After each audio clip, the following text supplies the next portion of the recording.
you are live now. Please begin. All right.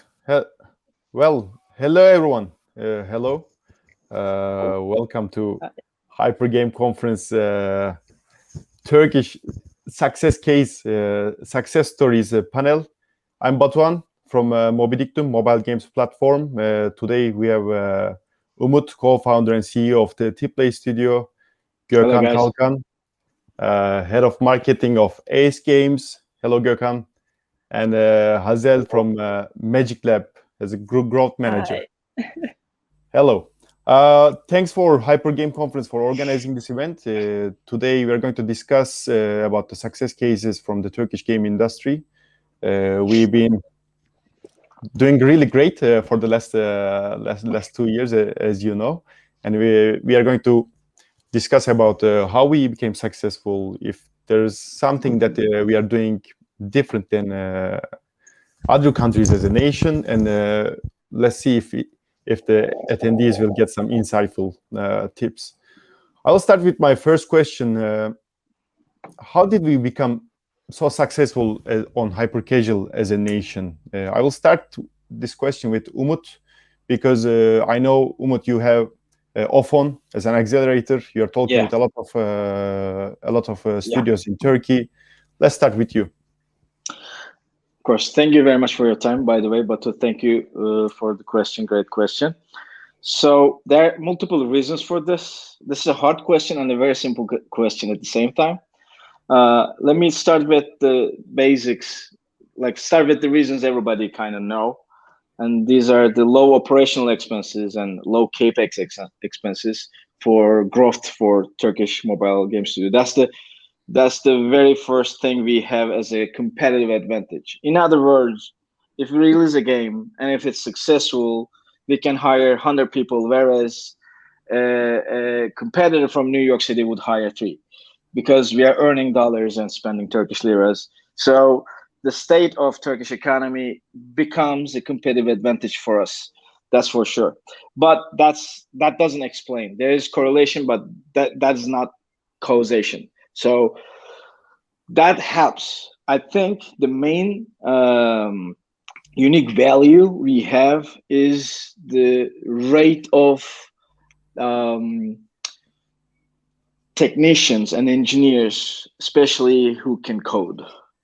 I can't say that objectively, I believe, because I spent 10 years in the US and 1 year in Norway. So I spent like 11 years abroad, and I came back. And I spent 7,000 hours teaching in those countries. And I came back and I saw a very agile ecosystem who can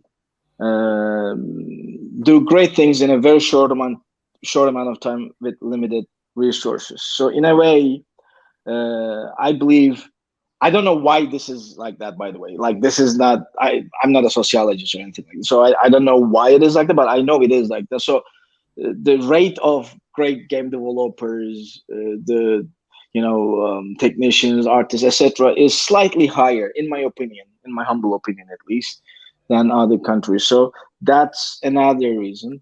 But I think the main reason is the fact that our mindset fit this industry really well, because Turks are great in finding shortcuts. And when you're like, everything in Turkey is like a game. Like, try driving in traffic in Turkey is a game. And everybody is trying to find a better way of going from A to B. And also, for example, there are rules, but you can also find bugs or shortcuts, so you can break the rules if you're not caught, etc., etc. So whole Turkey, like the whole thing goes like that, in economy, in politics. As long as you keep going, that's what matters. And I think that mindset helped a lot in the growth of the Turkish game industry. And I find it reductive to say that it's just hyper casual.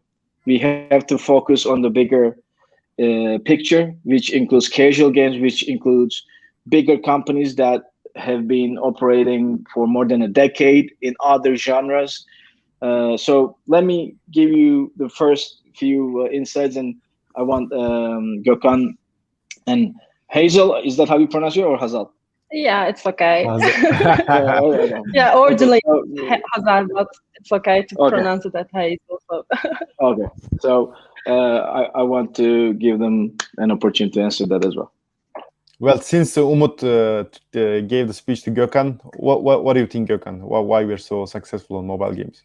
Yeah, actually, I'm agreed with Umut. He analyzed this situation well, I think. Our Turkish people has a mindset to make everything simple. So hyper casual is simple. So we want to we are looking a game. We are looking a mid-core game, a PC game, console game, and our mindset allowing us to look that in a simple way. When we looked at a game which complicated, we are trying to think that as a simple. So it is a mindset, mindset for hyper casual too.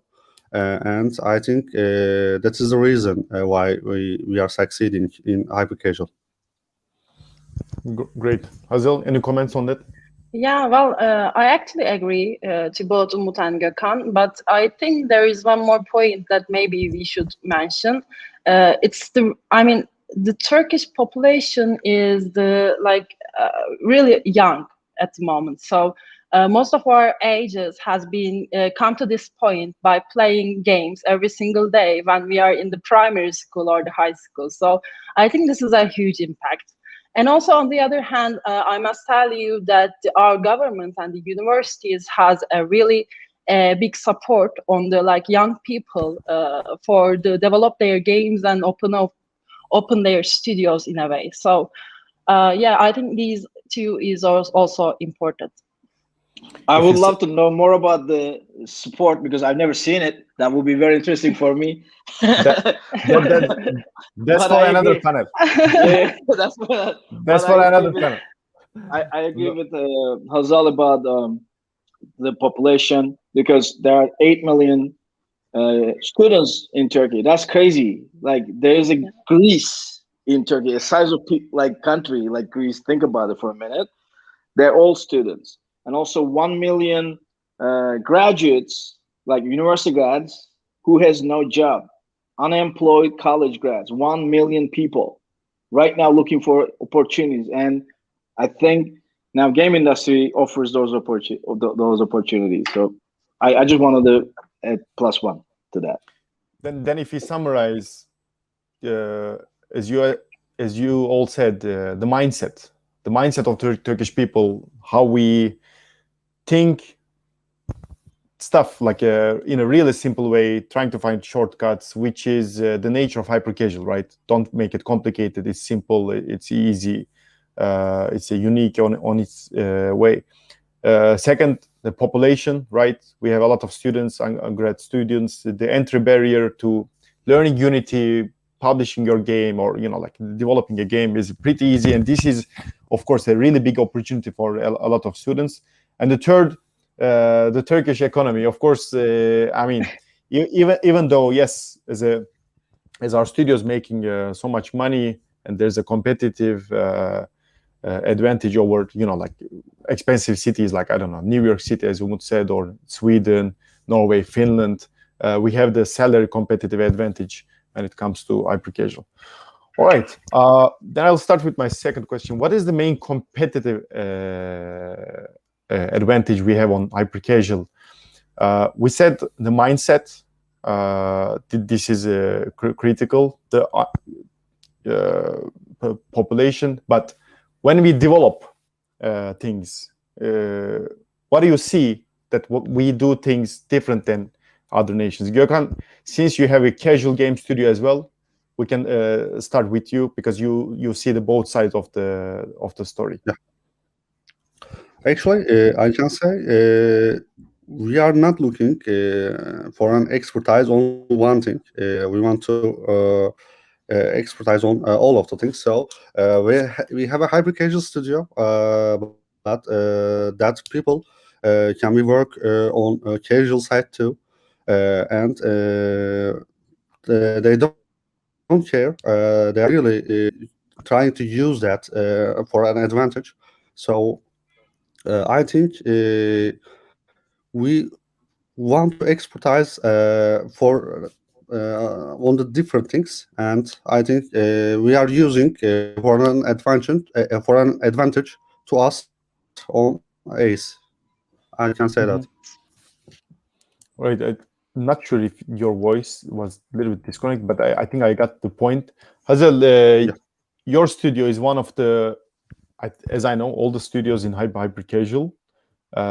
What do you see that internally you do things like as a competitive advantage compared to other players? Well, I think it's really important to act like as a team inside of the company. So as Magic Lab, we have a believe as a like one team. So we have our game designers as well as the game developers, and we are discussing every single step inside of the company from the ideation to the publishing.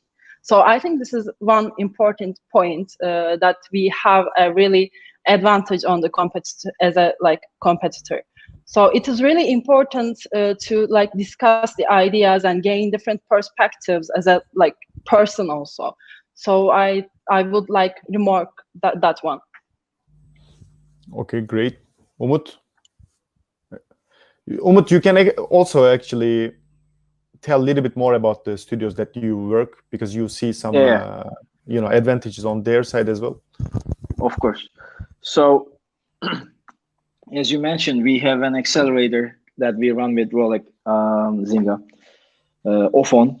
So I've seen from first hand, I've seen big differences between Turkish companies, hyper casual companies, both publisher and developer, and others. I think the main difference from this perspective is the fact that our strategies are based on ecosystem and community building. In other words, we are not creating funnels that collect prototypes. None of the Turkish publishers I know work that way. None of the Turkish publishers collect 1,000 prototypes and look for CPI retention, etc., and then get one and kills 999. Almost all of the Turkish publishers focus on teams one way or another. Some of them are doing that great. Some of them are not doing a good job, but all of them are focusing on the ecosystem, team growth, community building, etc. Now, when you create a funnel based on teams, based on people, based on compounding know-how, success is inevitable. So I think that's the root of Turkey's success in hyper casual. For example, I've seen a lot of contests. They're trying to buy games. That I've seen a lot of. If you hit the CPI, I give you X $1,000. That kind of stuff. You can't. These are short-sighted visions. Like you can get a game or two like that, but you cannot create a community with this funnel. So I think that's the main reason that Turkey is growing, and it's going to be growing even faster than this. So I think this is the tip of the iceberg right now. And hopefully we are going to expand our product line. Ace Games is a great example for that. So Gökhan can talk about it more. So they are using hyper casual as a stepping stone. They did a successful game. They released a successful game, but their goals are beyond that. And they successfully completed a fundraising round recently, brought like rock star investors to Turkey. And I would like to take this chance to thank Ace Games for that. So hopefully we are going to get some of those as well. Why not? But I think this is the main difference. It's not product based. Like when you talk about startups, everybody's talking about prototypes or products. This is very important. MVPs, of course. But you have to, especially in an ecosystem where you need developers and publishers and relationships, etc. You need a growing community. That's more important, and that's gonna bring you the product. So that's the main difference, in my opinion. If you have to summarize, like all the comments that you had, investing in ecosystem, right? This is really important because yes, we have the accelerator, incubator. We are organizing events, of course, language and close community. I mean, we are big, but we are also small, right? We know each other. We try to help each other. That's really important. And as Hazal said, for example, like from idea stage to prototype, they are acting as a team, and I'm sure that a lot of teams are also moving in that way. And then Gökhan mentioned they're using hyper casual as a step for casual, because which will eventually have a bigger success case, right? So like focusing on the team, focusing on the community, trying to grow as a community, as a team, right? Because this is the collective success. And then investing this even further, bigger scale, like casual games. Awesome. Umut, you already mentioned a little bit, but this is the tip of the iceberg. How can we stay on top of this and keep becoming successful? First of all, we got to keep doing what we're doing. So we are doing great. Most of the publishers I know did their high record, like the all-time record last quarter and over the one previous. So we're doing great. So we just got to keep doing what we're doing. That's the first thing. So the first rule of engineering is do not fix something if it's not broken, right? So let's not fix this. This is already good. So keep doing what we're doing. That's number one. Number two, we are doing a great job in terms of long-term investment, long-term vision. And I've seen examples of it. Ace, as I mentioned, is one. There are other companies. I don't want to mention one, so because the other one can get offended. But there are a lot of companies who are already thinking about expanding their product line, understanding different target audiences, etc., and creating funnels based on high growth sub studios, different strategies about expanding the product line to hybrid casual or idle, puzzle, etc., different types of mobile game genres, and B, creating systems in untapped talent in Turkey, because we are not nearing even like getting close to the capacity of Turkey. Capacity is Turkey is huge because of the reasons Hazal mentioned and other reasons. This is going to be a very, very successful industry for Turkey. And I honestly believe with all my heart that the gaming industry will become number one industry in Turkey. It's going to be Turkey's locomotive. It's going to carry everything around because we don't need any goods to buy to create something. It's just coding. So you eat food and then you convert it to ideas, and that ideas are converted to the game and uploaded and people pay for it. That's a really good cycle. And that's immune to bad administration or financial instabilities, etc. So that's why I believe in this. And also, it's very young. Unlike European countries, unlike United States, it's a very young country, and the industry is very young. We talk about veterans, and they're like 45, 50-year-old. Industry veterans. I'm talking to people, for example, when I talk to Ulash Abi from Unity, when he's talking about like, hey, we did like Hitman like this. He's really young. Like he looks like me. You know what I'm about? The industry is really young. Think about Atari. Like that company. When was it founded? Like 75 or something. So it's really young, and we got a stronghold in the fastest growing subgenre of the fastest growing segment of game industry. That is hyper casual and mobile games. So if we keep doing what we're doing, and if we expand the know-how to thousands and hundreds of thousands of people, success is inevitable, and people are going to be investing in Turkey in the long run. Thanks, Umut. I think it was a additionally inspiring speech for the youngsters out there. Gökhan, any comments on that? Since you have you had the hyper casual space, but you had the casual, and you you got a big pre-seed fund, especially for this. What's your comment on that? Actually, I think I'm agree with Umut, but I think education is important too, because we can prototype fast, we can think productive ideas, but it is really good for hyper casual side, but it is the first step for the casual side. So we can go for the second and the next steps, which optimizing games, thinking bigger picture. So education is really important. Companies can create education programs for new graduations, so they can have human resources. And right now, everyone is going for hyper casual.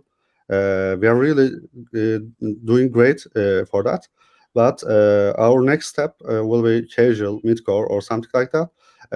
But I think Turkish people are not ready to go that. So education is very important.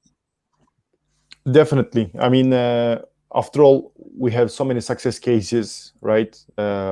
Money flowing into country, a lot of new job opportunities and everything. We have to reflect this on the education level, so the young nation can, prosper on this and get into industry. But I agree on we are a little bit still early for the next step, the casual and the mid-core level, because I mean we have a lot of success cases like Peak Games, like Gram Games, Masamo, and everything. But the engineering level and the people who work in these kind of games still, we don't have that many people on that level. Hyper casual is good. You're also like training your people on that, and then moving to casual. It's like really brilliant. But I agree that we still need more complex games. So the collective know-how on that level will be more. So we can have more complex games. Hazel, what's your comment on how can we stay successful? Well, so I think the education is the key point. I know that we are like doing great, yes, but there are lots of students who wants to get into this sector. But I think it's really important how we can teach and how we can improve their their educational knowledge. So I know that as a talent perspective, yes, Turkey is a really good place to we have many talents, but it's really important how we can educate them and how we can teach and how we can get these people into this sector. I know that lots of people want to go into the hyper casual business because it's really easy to prototype, but actually to become successful, it's really important that you like to play games. Most of the people who see this opportunity get into this sector, but they won't be successful on long term. As to be successful, I think in this sector, it's really important to playing games, not only mobile games, of course, stream games, PC games, and everything. So that's why you can improve your knowledge and see the different trends, different perspective as a gamer, and then act and move this game ideas to the hyper casual genre. So yeah. From the education perspective, you're saying I mean, some people, they see this as an opportunity to make a quick money, right? But that's not the core of it. The core of of course, having fun, knowing playing games, so you can understand the mini games, meta games, and understand the player psychology. And this can be achieved by the educational level, like universities, webinars, workshops, whatever. Yeah, Awesome. yeah, that's right. So when we look at the companies who are successful on hyper casual genre, we see that like people are really addicted on the games. So this is really important. Awesome. All right. Future of hyper casual. I mean, there are a lot of changes. I'm not going to details with IDFA or CPIs getting high or something. But overall, as a genre, if we let's just say simple and easy games to play, right? Can we still catch the success if the trends change? Like right now, because it's easy and simple, entry barrier is low. We have young people. We prototype fast, and we have success. What if the trends will shift? What we will do? Gökhan, let's start with you. So I think it will change because hyper casual users. I want to explain hyper casual users. I think that users want to play games. Actually, they wanted to play PC games, console games, and but they don't have much time. So they want to play game, but they only have 2 minutes, 3 minutes to play. I think our hyper casual users like that, and that users won't change in the future because they need to play, but they don't have much time. But hyper casual games change because that players want to play more quality games. So our games quality will change. Our games production line will change. Because they want to play more quality games, and day by day, a lot of hyper casual studios are creating. So they want to earn money, and they because of that they will create more quality games. Because of that, we need to create more quality games too.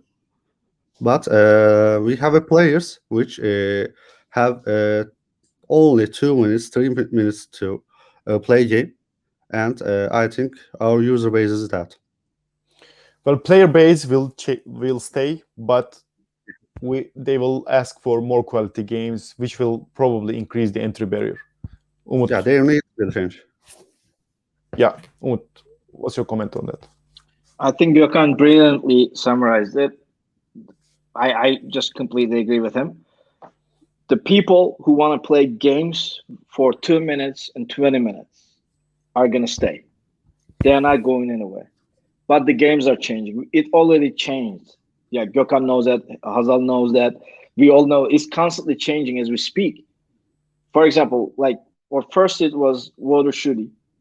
It was a stickman, and it was like an FPS, but a cute version of it. You're trying to, with a water gun, you're trying to hit the other guy. Now, that game wouldn't make it today, maybe, because it was so simple. It was not customized enough. Maybe it was not authentic, etc. Or maybe it would, but the CPIs, retention, etc.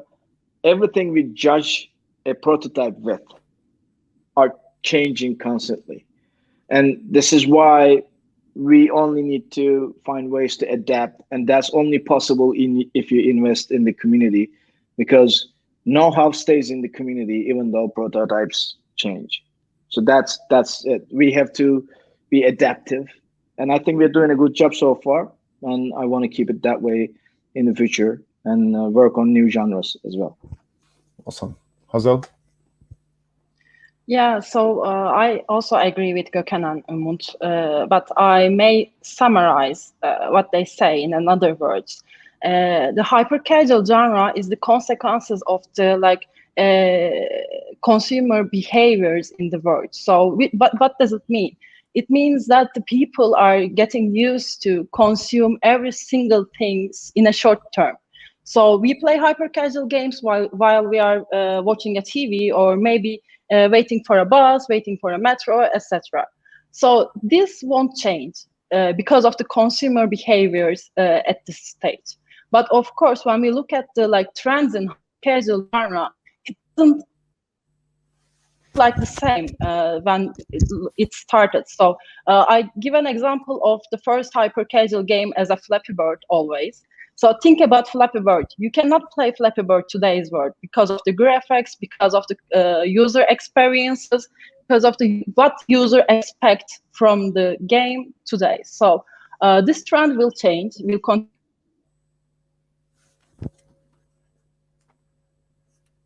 I think we lost her.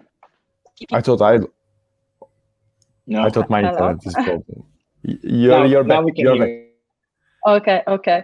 So I think it's really important to keep up with the trends while they are changing. We have to observe the user behaviors for like social medias most of the time, or the like any other places that we can see.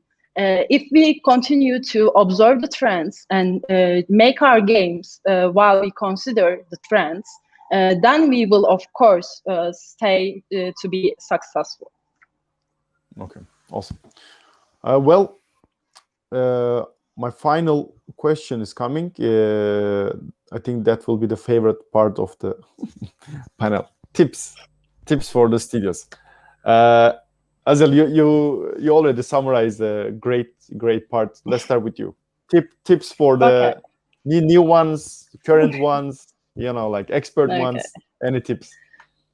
Okay, so first of all, get into this sector if you really like the games, and then don't be afraid of failing, because to build a successful games, you have to fail and you have to see what doesn't work in a way.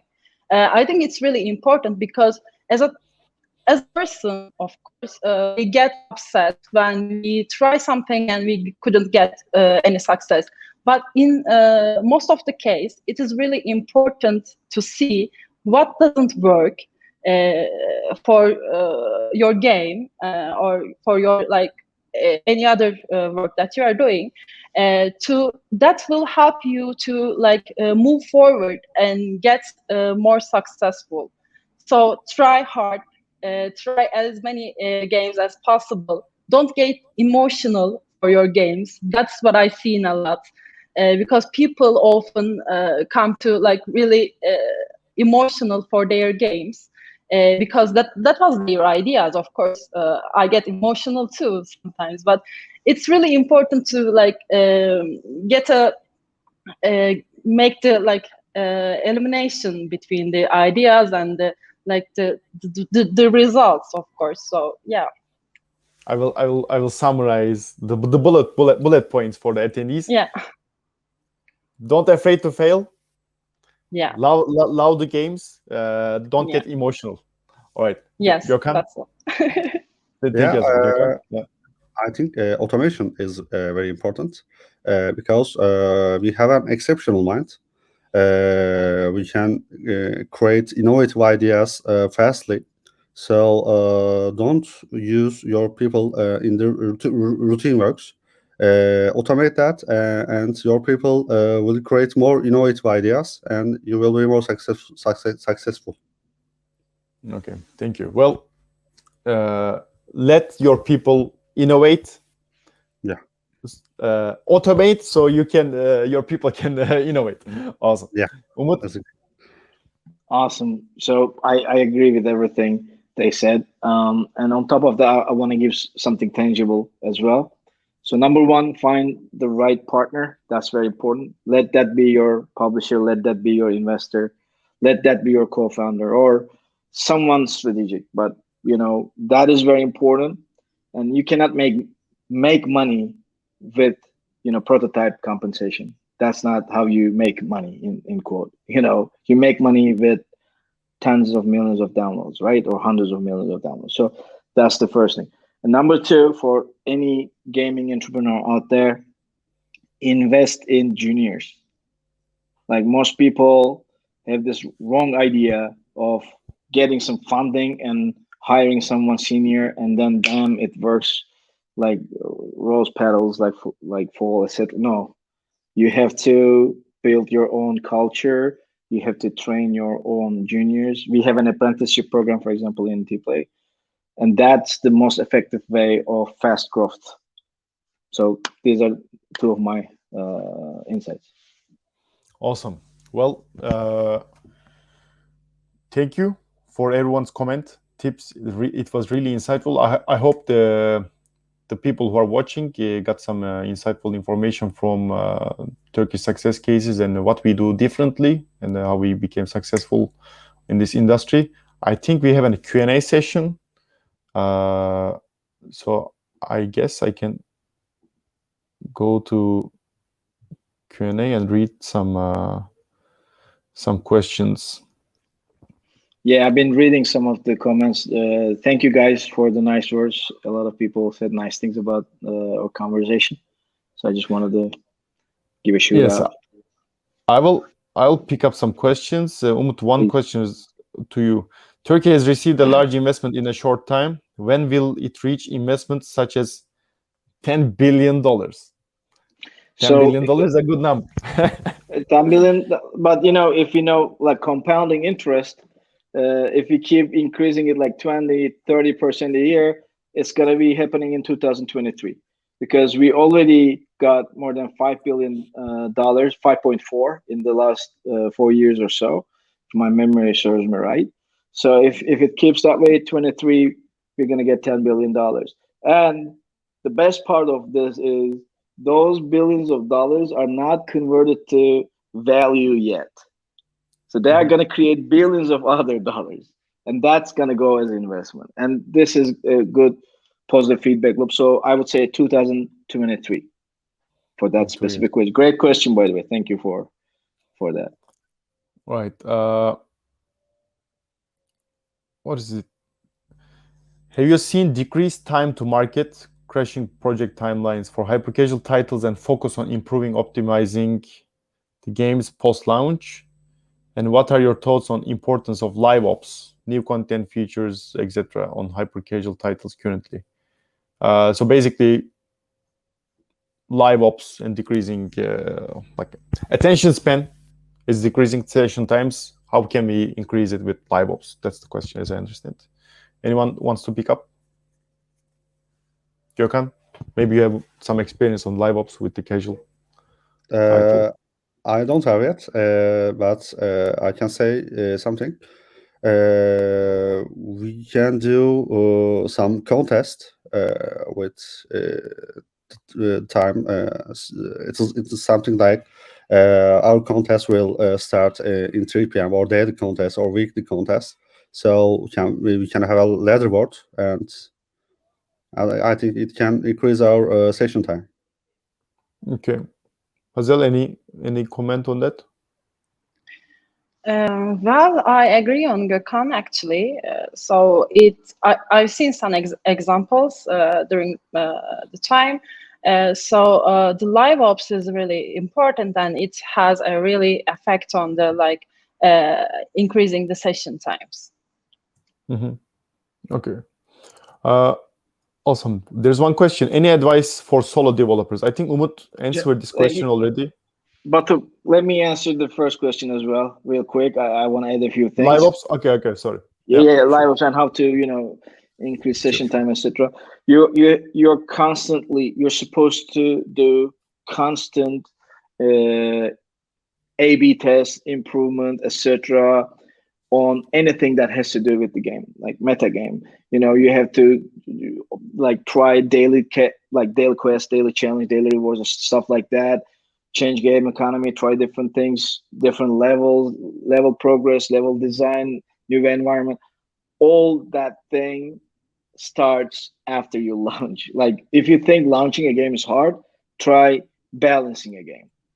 When you have millions of people, hundreds of thousands of people actively using it daily, and you update it, and then you lose 20% of your daily active users, and then do that on a constant basis to increase it. That's the real learning curve. So just wanted to tell that's where it really starts. There's a myth about hyper casual games being around a few months and then disappear. That's not true. There are games like Aqua Park, for example, just to give you an idea. Yeah. All right. The top rated question. Any advice for solo developers from Usama Abid, Sheroy Games?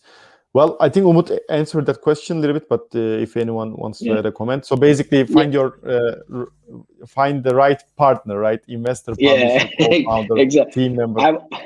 I have a very small comment about it. Don't be solo.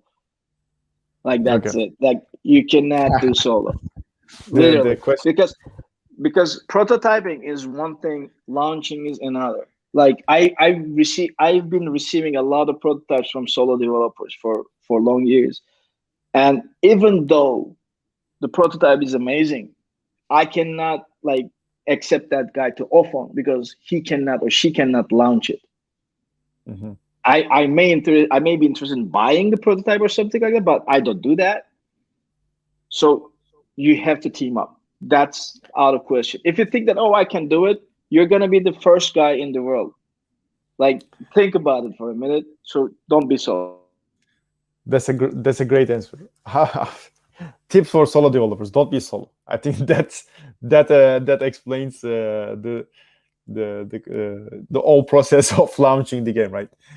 Any comment on Hazel, Gökhan? Any comment on that? We'll move to the I'm next agree question. with creating a prototype can be simple. You can do it with solo, but releasing a game, balancing it after that, it is really hard. So you can't do that on your own. Well, actually, not only releasing, I mean, the game design is also important. What you are going to focus on, the game design or the game development. So you have to be really realistic about this. I agree. There are a lot of questions, guys. We don't have that much time. I will pick up ones which might make an impact. How would you, from Mangonetic Games, how would you go understanding the market through social media? Is it simply going through your feed? Is there a way to analyze Facebook, Instagram, TikTok trends in a smarter way? This might be the competitive tip for everyone, but I just dropped the question. Anyone?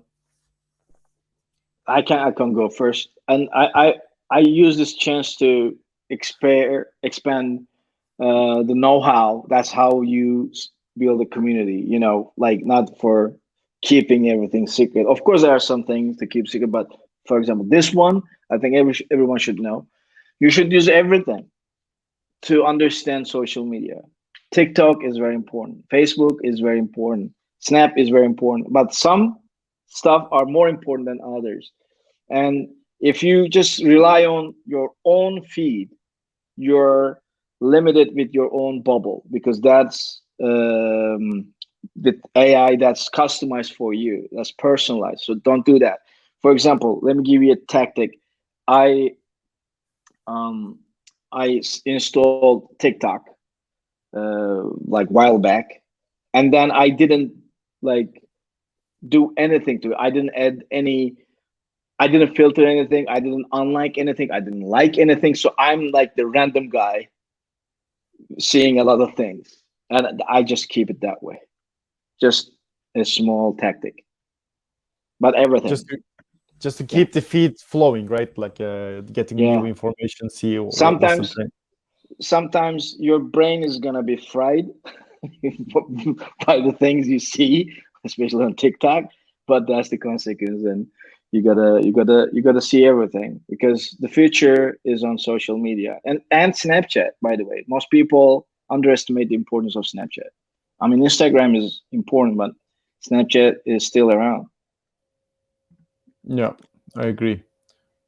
We have a tool for collecting informations from TikTok, Snapchat, YouTube, Facebook, Instagram, and we are checking that ideas, that trends, and we have weekly ideation meetings, and we are analyzing that ideas, that trends on our ideation meetings. Can we do that? Can we make a game from that trend or what? That is our mindset. Awesome. A follow-up question on that then. While planning a hyper-casual game, how much time should be invested in brainstorming from Prachi, Joshi, indie game developer? Hazel?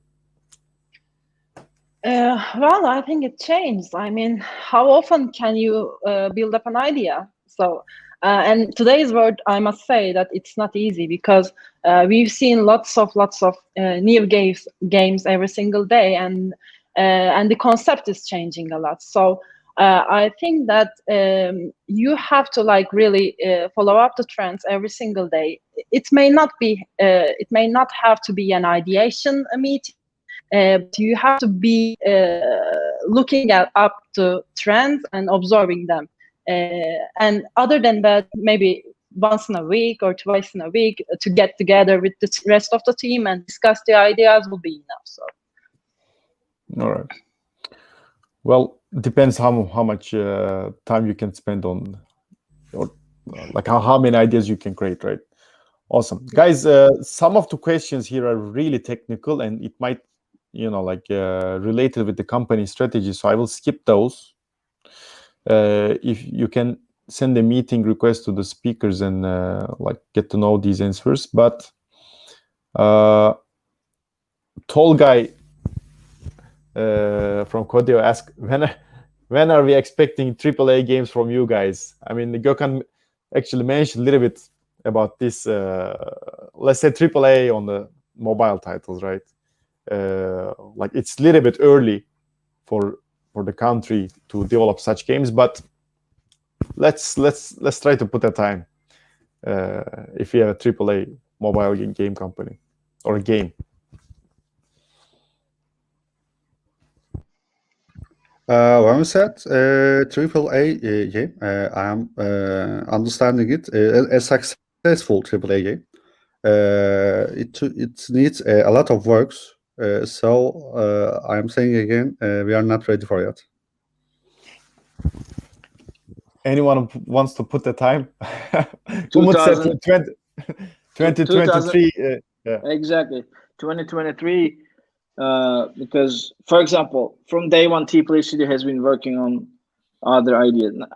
Okay, not day one maybe, but right when we launched our second game, Car Restoration 3D, I remember myself, for example, testing an idle game on just for CPI, and we tried puzzle games, and we tried hybrid casual games, and we are constantly working on different casualization of hyper casual games, and we are launching the casual version of or hybrid casual version of Car Restoration 3D with a marketplace where people can buy and sell cars to each other with a large database and a very solid backend.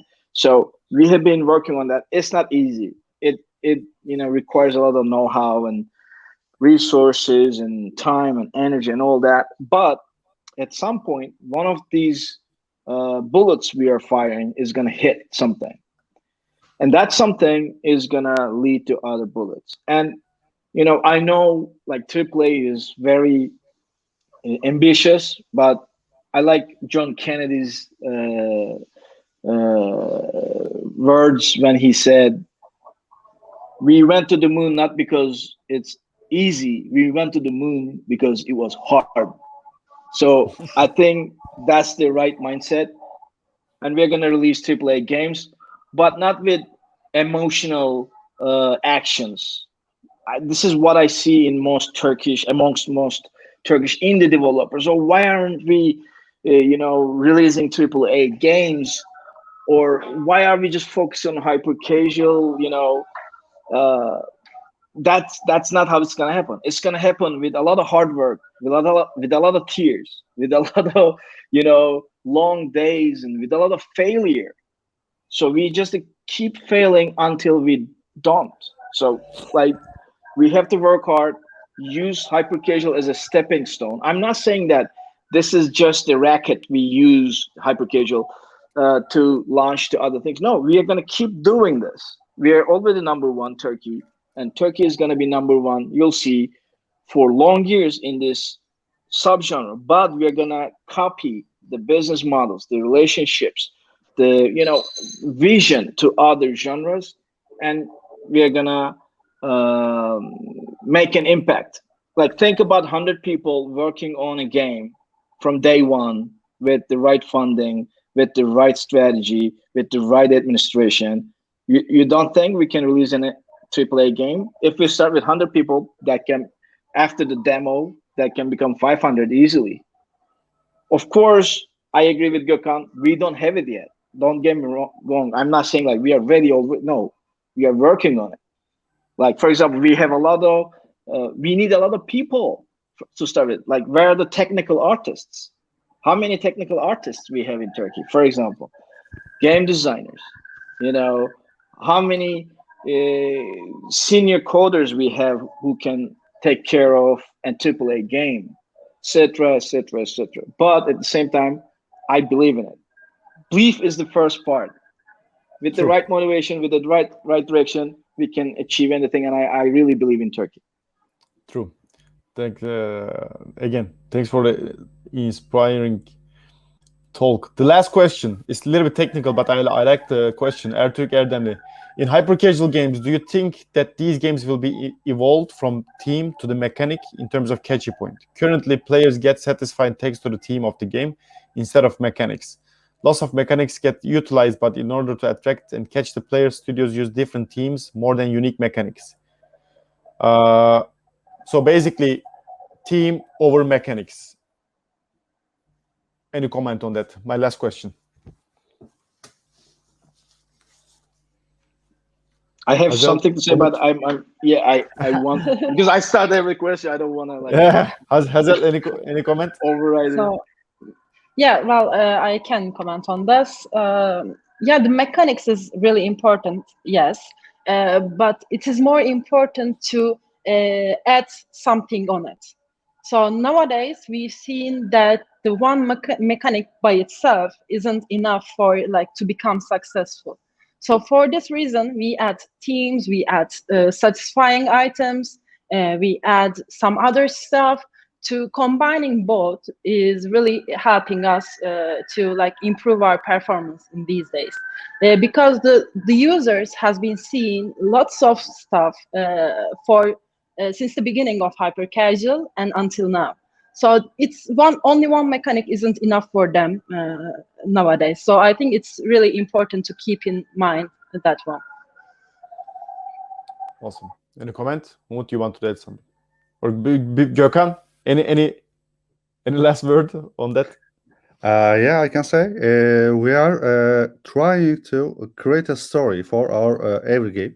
We are not trying to tell this story to the users, but we are trying to create a story. I can say for Mix and Drink, we create a story like bartender life.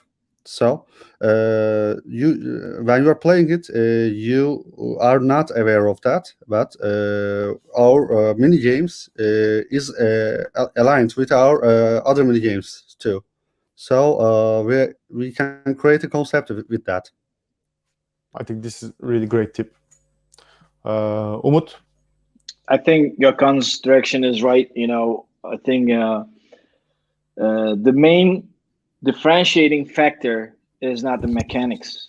It has never been the mechanics, to be honest with you, because more or less you change few things here and there, but you have specific mechanics. Sometimes something innovative comes up, like, you know, Dodge Master from Ofon, you know, like the Matrix kind of feel.